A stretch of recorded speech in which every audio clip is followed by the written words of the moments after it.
Please welcome to the stage Taleb Brahim.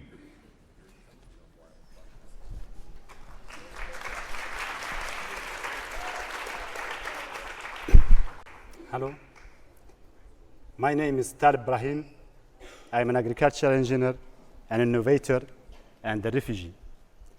Since I was 6 years old, I have lived with my family in a refugee camp, in the Sahara refugee camps in Algeria, a desert where sandstorms are common, temperatures in summer exceed 120 degrees Fahrenheit, and drop below 32 in the winter. It nearly never rains. The soil is eroded and not fertile. Water is scarce. Those conditions don't favor any kind of agricultural production, which led to the almost total dependence of my people on food aid from the international community for more than 40 years. And despite that, my community faces serious health and nutrition challenges that also impacts our future. The Sahrawi traditional kitchen is based on milk and meat, and even today, livestock plays an important role for refugee families. However, as no grass can grow naturally in this desert environment, often the only possibility to feed the animals is with garbage or food leftovers, which leads to poor quality of milk and meat. Knowing that traditional agriculture cannot be the solution made me look for alternatives to feed animals, a system that saves water, time, money, space, and efforts.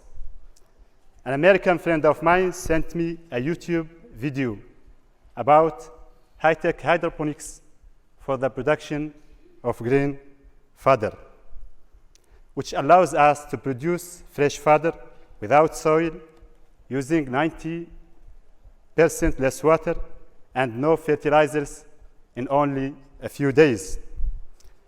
I was visited by a United Nations World Food Program colleague who asked for innovative project ideas to help the refugees produce any kind of fresh food.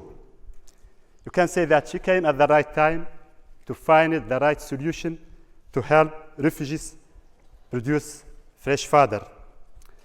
WFP Algeria, the WFP Innovation Accelerator, and Oxfam came together to test H2 grow hydroponics in the refugee camps. We started our pilot with high-tech units that run on solar power and cost $40,000 each and produced 100 kilograms of grain fodder a day, enough for 33 animals. It was obvious that high-tech units are not the solution, but they inspired me to develop a local solution, which is low-tech hydroponics.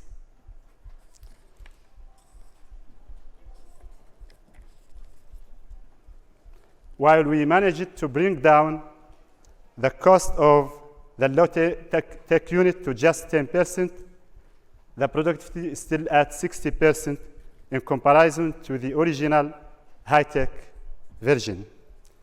So what are the advantages of low-tech hydroponics or low-tech units? They are cheap, built with local materials, easy to use, easy to repair, and easy to replicate.